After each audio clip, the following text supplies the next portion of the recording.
welcome po ulit sa aming bagong YouTube channel. It's me again, Miss Geraldine Villarasa. Andito naman po ako ngayon sa Tagkawayan, Quezon. Meron na naman po akong ilulocate na isang property. Siya po ay may lawak na 3 hectare. Then along National Highway po siya. Yan pong natututukan na yan ng aking camera.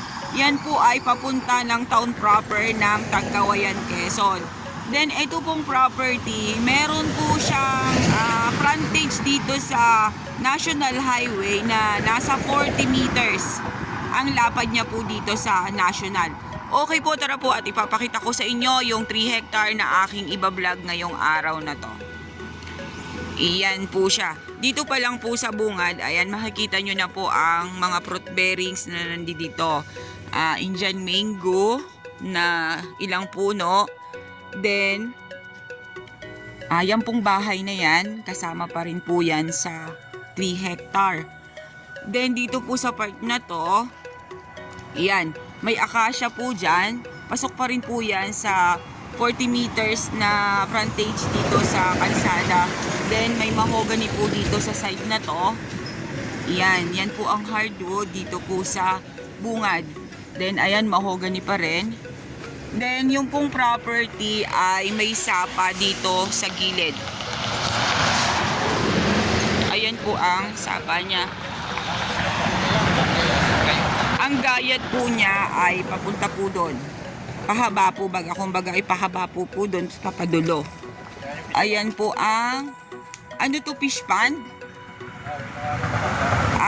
Hindi po pala siya sapa. Siya po ay man-made na fish pond. Ginawa po dito sa property. Ayan po, dyan sa side na yan, ayan, meron pa rin po siyang langka. Then, kakao. Medyo po dito sa part na to ay tumalibis po siya ng konti. Ano po? Bababain po natin para po maipakita ko po sa inyo yung laman dun sa loob. Then, ayan, yung side na yan may kamyas. Then, sa side na yon ay santol.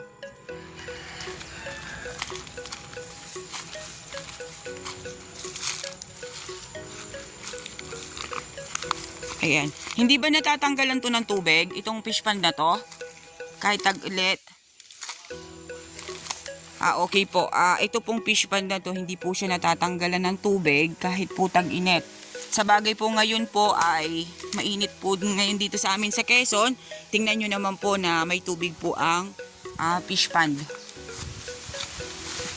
May bukal dito. Okay po. Pakikita po natin sa inyo yung bukal na sinasabi ng aking kasama. Yun. Ayan po ang sapa nga siya. Sapa po siya na running water. Ayan po. Nandito po siya mismo sa loob ng property. Ayan po siya, oh. Ayan. Okay po, tara po at tatawid po tayo dito sa munting sapa na to. Then, ayan. May santol po dito sa side na yan. Yan, ang mga nyug po ay, ayan, mga takaran pa po ang nyug niya. Then, hindi naman po siya naapektuhan ng tag-init kasi malalaki din po ang kanyang buo ng nyug.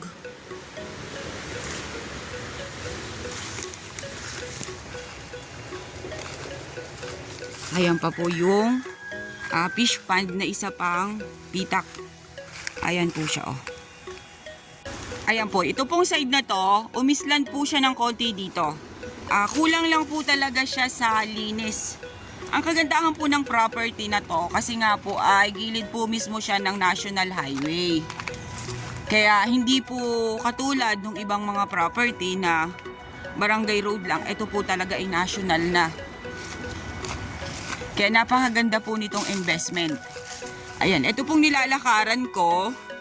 Medyo rin po siya umislant ng konti rin dito. Ayan, makikita naman po ninyo ang mga nyog, mga takaran. Yung iba po ay hindi pa namumunga. Yung naman pong iba ay namumulaklak pa lang. Kaya ito ay matagal pa po ninyong mapapakinabangan.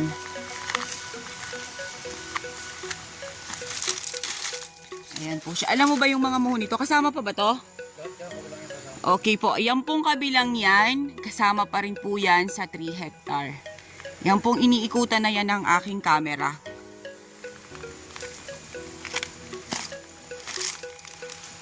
Yan pa po. Yan, dumiretso po yan papunta doon. Kasama pa rin po yan. Then yun nga po, medyo po kulang lang talaga siya sa linis. Kaya po, ganyan yung itsura ng kanyang loob. Pero makikita naman po ninyo na marami po talaga siyang nyog.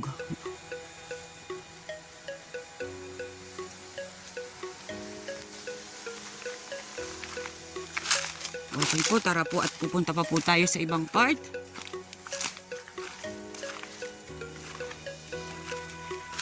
Kagandahan pa po nito isa kasi nga po ay yung pong sapa niya ay running water.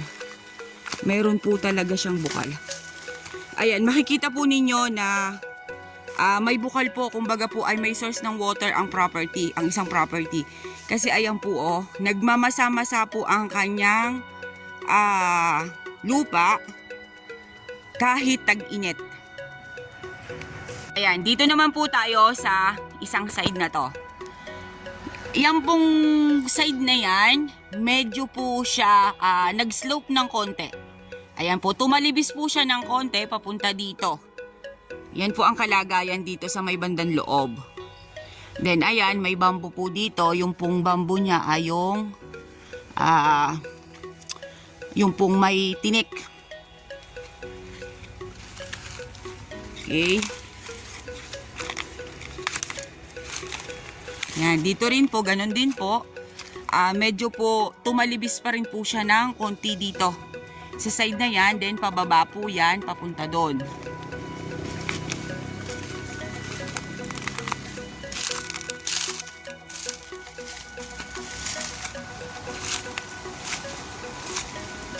Pag ito po napalinisang property na to, makikita po ninyo yung itsura ng lupa. Maganda po ang figura ng lupa na to.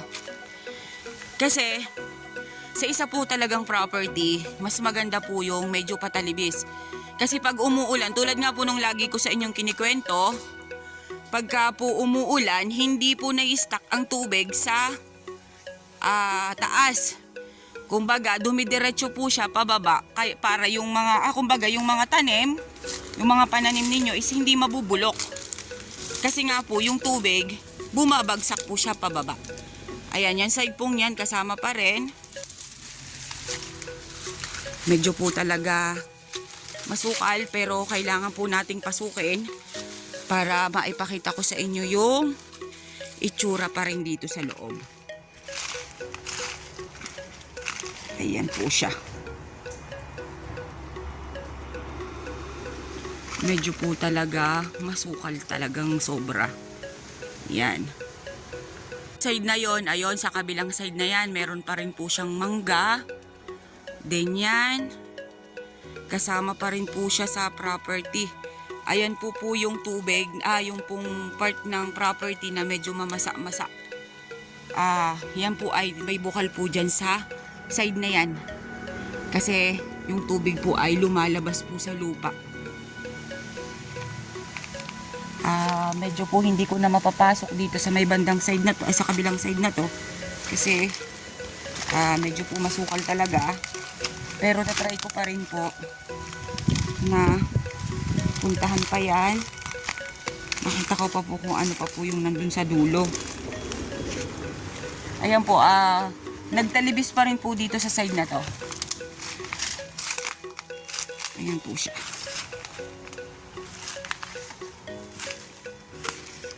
Ayan. Then, ayan pa rin po yung sinasabi ko sa inyong mamasa-masa yung lupa niya. Ayan pa rin. Then, ayang side na yan, kasama pa rin po siya sa 3 hectare. Yan po pa, talibis pa rin po dyan sa side na yan.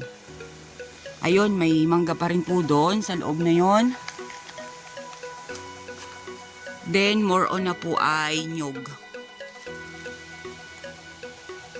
Then, meron po ditong kalagumay. Ayan. Dito naman po talaga sa Tagkawayan, uso po dito ang kalagumay. Meron ka lang pong ilang piraso niyan sa property, dumadami po siya. Tumutubo po siya ng tumutubo. Yan po ay isa po sa pinakamagandang hanap buhay din. Ginagawa po kasi yung banig at sombrero, then basket.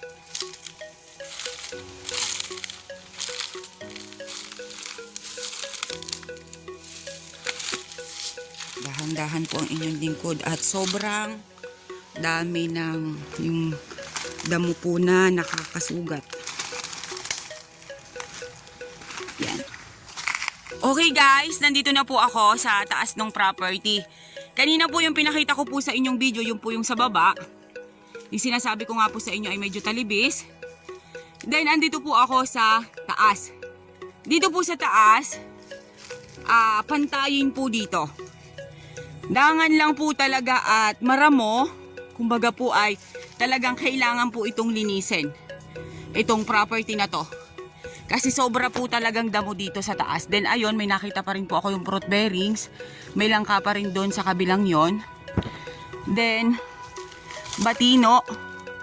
May nakita na po pa akong hardwood dito. May mga batino po dito sa property. Hindi ko po masyadong mapasok yung area kasi nga po ay sobra pong damo. Medyo po ako ay kasi yung paa ko po ay masusugat ng mga damo na yung nasabit sa paa. Ayan po, makikita naman po natin. Yan. Mga damo talaga ang nandiyan sa paikot na yan. Then pag yan po talaga nalinis, doon nyo po makikita yung korte ng lupa. Pantayin po dito sa ibabaw na to ang property. Then mga nyug pa rin po, maliliit po ang nyug dito. Kumbaga po ay may mga naupo pa lang. Then ayan, ito. Hindi pa siya na mumulaklak. Then ayan, batino sa side na yan. Dito naman po sa side na to ay maliliit pa rin ang nyug. Yun lang pong sa bungad ang nakukuhana ng kopras. Pero dito po sa may bandang taas, medyo po bihira dito ang bumubunga. Ayan, halos lahat po ay bagong tanim. Then yun nga po, ang kagandahan nga po nito kasi nga dito sa taas na to ay pantayin. Linis lang po talaga ang kailangan nito, wala na pong iba. Okay guys, avail nyo na po ang property namin. Dito po ito sa Tagkawayan, Quezon. 3 hectare along National Highway. Then meron po siyang sapa sa loob ng property. May bukal po siya. Then meron pong man-made na fish pond. Then may mga nyog. Yun po ang nandito sa area. Then ang hardwood naman po niya ay batino, mahogany. Yun po yung nakita ko kanina. Then sa fruit bearings naman po, Indian mango, langka, santol, kakao. Yun po ang nakita ko sa area. Okay, once again po ako ulit ang inyong site locator, si Miss Geraldine Villarasa.